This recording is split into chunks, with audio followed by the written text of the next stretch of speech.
BK. Manish, पूर्व शोध सलाहकार, NALSAR, national law university, Hyderabad. Chhattisgarh आरक्षण प्रकरण ऑडियो मैसेज 8।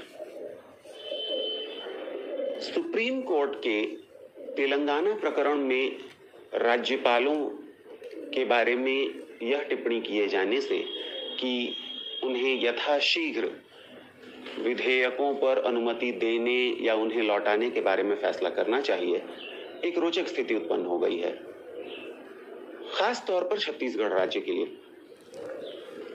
24 अप्रैल 2023 को भारत के मुख्य न्यायमूर्ति की खंडपीठ ने तेलंगाना प्रकरण में जिन 10 विधेयकों के लंबे समय से लंबित होने की शिकायत को लेकर के याचिका आई थी, चूंकि उन सभी 10 विधेयकों के निराकरण के लिए पर्याप्त स्पष्टीकरण आ गया, इसलिए उसे निराकृत कर दिया और यह करते हुए अनुच्छेद 200 के प्रथम परंतुक का सहारा लेते हुए यह स्पष्ट किया कि राज्यपालों को विधेयकों पर जितनी जल्दी हो सके अनुमति का प्रश्न तय करना चाहिए। या तो वह उन विधेयकों पर अनुमति दें और यदि उन्हें उन विधेयकों से कोई संवैधानिक आपत्ति है तो उन आपत्तियों के साथ वह उस पर कार्रवाई करें। छत्तीसगढ़ के प्रकरण में ऐसा लगता है कि इससे कांग्रेस की सरकार और भूपेश बघेल को उत्साह होगा, लेकिन हम ये न भूलें कि 28 फरवरी को माननीय मुख्य न्यायमूर्ति ने पंजाब प्रकरण में यह भी स्पष्ट किया था कि यदि राज्यपाल के द्वारा किसी भी विषय पर शासन से जानकारी मांगी जाती है तो मुख्यमंत्री का यह कर्तव्य है कि वह बिना किसी देरी के और पर्याप्त जानकारी उपलब्ध कराए और विशेष तौर पर इस जानकारी के उपलब्ध कराए जाने की खासियत, जरूरत और औचित्य को रेखांकित करने के लिए मुख्य न्यायमूर्ति ने अनुच्छेद 200 के प्रथम परंतुक का ही सहारा वहां भी लिया था। इसका मतलब यह हुआ कि छत्तीसगढ़ में यह स्थिति फिर से अटक जाती है।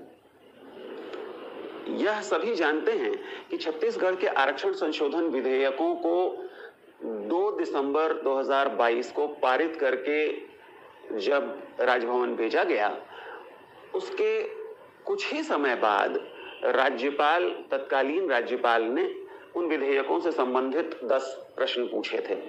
उनमें से कुछ प्रश्न ऐसे हैं जो आज तक अनुत्तरित हैं, जिनका जवाब नहीं दिया गया है, जैसे कि क्वांटिफिएबल डाटा आयोग की रिपोर्ट अभी तक प्रस्तुत नहीं की गई है, अनुसूचित जाति, अनुसूचित जनजाति और अन्य पिछड़ा वर्ग के पिछड़ेपन और उनके प्रतिनिधित्व को मापने के लिए क्या तैयारी की गई, क्या स्टडी की गई और उस पर शासन ने क्या विचार किया।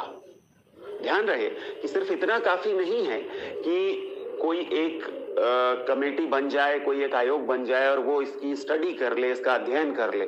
इसको लेकर के शासन स्तर पर चर्चा होनी चाहिए। इसका मतलब होगा कि विभाग स्तर पर और उसके बाद मंत्रिमंडल स्तर पर। इसलिए क्योंकि 9 जजों की बेंच इंदिरा साहनी प्रकरण में 1992 में स्पष्ट कर चुकी है कि कोई आरक्षण तब तक नहीं हो सकता जब तक शासन इस बात को लेकर निश्चिंत न हो जाए कि प्रतिनिधित्व उन पिछड़े वर्गों का अपर्याप्त है। तो अब सवाल यह है कि क्या मुख्यमंत्री भूपेश बघेल वह सारी जानकारी राजभवन को उपलब्ध कराएंगे? यदि नहीं तो क्या वह अपने लंबित आरक्षण विधेयकों पर सुप्रीम कोर्ट से राहत हासिल करने के लिए, उन पर राज्यपाल की अनुमति प्राप्त करने के लिए या उनके अन्यथा निराकरण के लिए सुप्रीम कोर्ट आएंगे? पिछले तकरीबन 4.5 महीनों में मुख्यमंत्री जी ने सिर्फ और सिर्फ बहानेबाजी की है, बयानबाजी की है, लेकिन कोई भी ठोस काम इन लंबित आरक्षण विधेयकों को पारित कराने के लिए नहीं किया है। उन्होंने काफी अनर्गल बयान भी दिए हैं कि विधि विभाग की सम्मति आवश्यक नहीं है। वह संभवतः नहीं समझते हैं कि संवैधानिक लोकतंत्र में मुख्यमंत्री राजा की जगह पर नहीं होता है।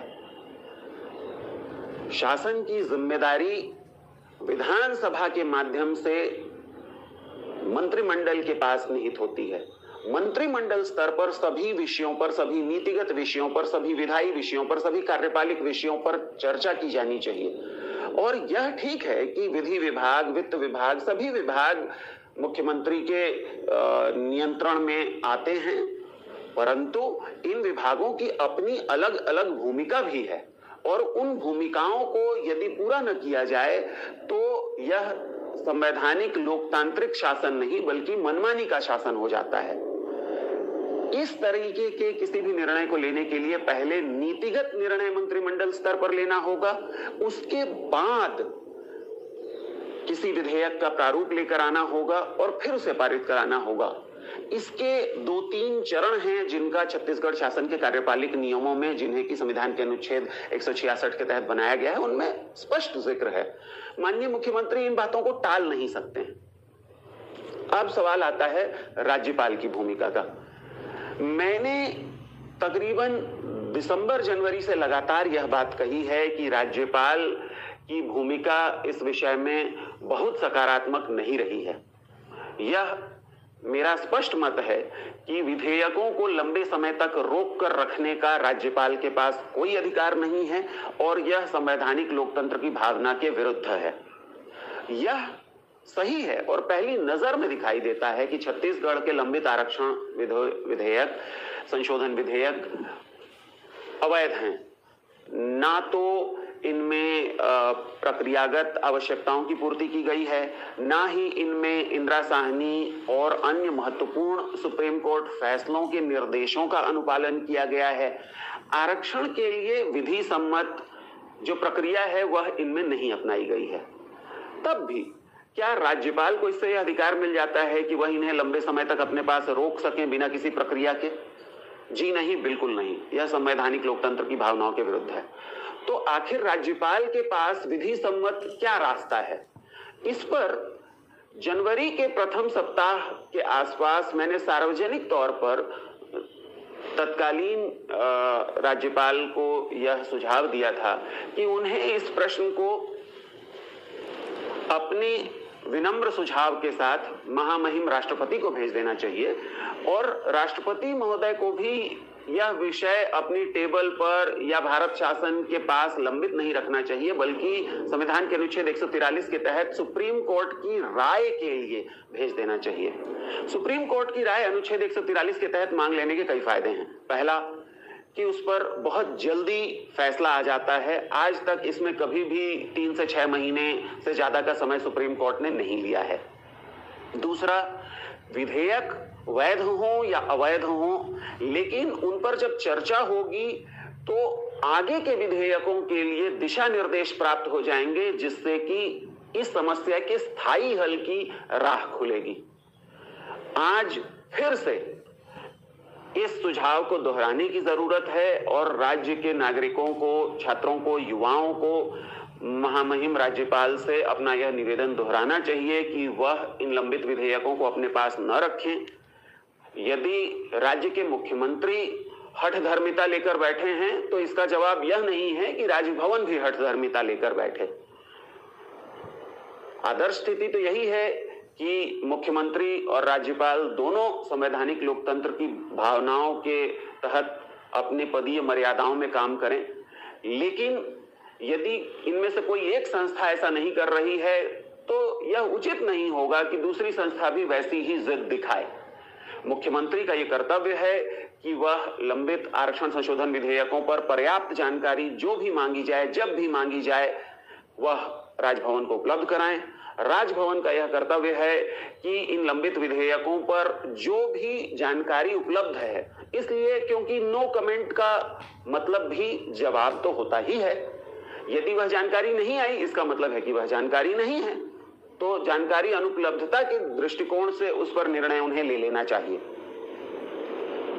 इस पूरे प्रकरण में एक बार फिर से यह ध्यान देना होगा कि शायद अनुसूचित जाति, अन्य पिछड़ा वर्ग और सबसे खास तौर पर तथाकथित सामान्य या अनारक्षित वर्ग के छात्रों और युवाओं की यह आशा है कि वह किसी तरीके से माननीय उच्च न्यायालय बिलासपुर से 16, 20, 14 के रोस्टर पर भर्तियां कराने का आदेश पारित कर लेंगे।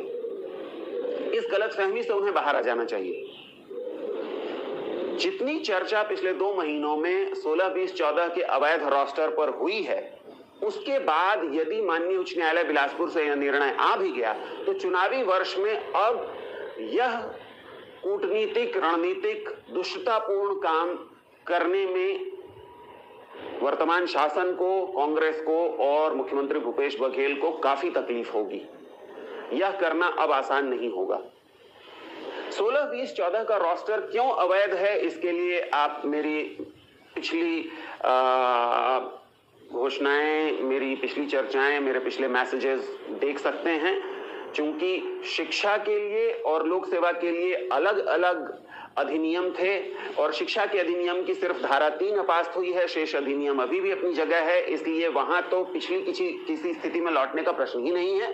और लोक सेवा की स्थिति में भी पिछली किसी स्थिति में लौटने का प्रश्न इसलिए नहीं है क्योंकि कई संविधान पीठों ने अमीरुन्निसा बेगम 1955 से लेकर के बीएन तिवारी 1964 होते हुए कोल्हापुर केनचुगर 2000 तक कई संविधान पीठों के फैसले हैं कि यदि संशोधित कोई प्रावधान न्यायालय द्वारा पास किया जाता है तो स्वतः पिछला प्रावधान पुनर्जीवित नहीं होता है, इसकी पुनर्व्याख्या करनी ही पड़ेगी। और ऐसी स्थिति में छत्तीसगढ़ राज्य के सभी छात्रों और युवाओं को एकत्र होना पड़ेगा, उन्हें समझना पड़ेगा कि जब तक इसका कोई नया प्रभावी विधि सम्मत हल नहीं खोजा जाता तब तक भर्ती और नियुक्तियों की राह नहीं खुलेगी। इस समस्या का कोई शॉर्टकट हल संभव नहीं है। यदि यह बात सभी प्रवर्गों को समझ में आ जाए और वो अपने अपने संकुचित वर्ग हित से ऊपर उठकर सोचें, तभी हम इस समस्या का हल निकाल सकेंगे। और राज्य भर में जिस तरीके की कुंठा फैल रही है, जिस तरीके का गुस्सा है, क्षोभ है और स्वाभाविक भी है, उसका कोई हल निकाल सकेंगे। मेरा सभी पक्षों से विनम्र निवेदन है कि वह अपनी अपनी छोटी सोच, अपने छोटे छोटे वर्ग हित, चुनावी फायदे, राजनीतिक फायदे से ऊपर उठकर व्यापक जनहित में सोचें। जिसके लिए जो काम अब करना है लगभग वह तय है। मुख्यमंत्री महोदय को या तो पूरी जानकारी राजभवन को उपलब्ध करानी होगी या नए ढंग से, नए तरीके से, नई प्रक्रिया के साथ नया आरक्षण विधेयक या नया उपाय करने के लिए शुरुआत करनी होगी। राजभवन को इन विधेयकों को तत्काल राष्ट्रपति के पास भेज देना चाहिए अनुच्छेद 201 के तहत, और यह निवेदन करना चाहिए कि अनुच्छेद 143 के तहत इन पर सुप्रीम कोर्ट से राय ले ली जाए। और छत्तीसगढ़ के छात्रों और युवाओं को एक मंच पर आना चाहिए, एकत्र होना चाहिए। अलग अलग ऊर्जा लगाने के बजाय अलग अलग प्रकरणों पर, वकीलों पर और आंदोलनों पर खर्च करने के बजाय एक साथ मिलकर रणनीति बनानी चाहिए ताकि हम एक सार्थक विधि सम्मत उपाय तत्काल निकाल सकें। मैं निजी तौर पर इस हेतु अपनी सेवाएं देने के लिए हमेशा प्रस्तुत रहा हूं और मैं समझता हूं कि यदि सारे लोग सहयोग करें तो हम ज्यादा से ज्यादा 4 से 6 हफ्ते में एक नया उपाय लेकर आ सकते हैं और भर्तियां और नियुक्तियां शुरू हो सकती हैं। सवाल यह है कि आप इसके लिए तैयार हैं या नहीं।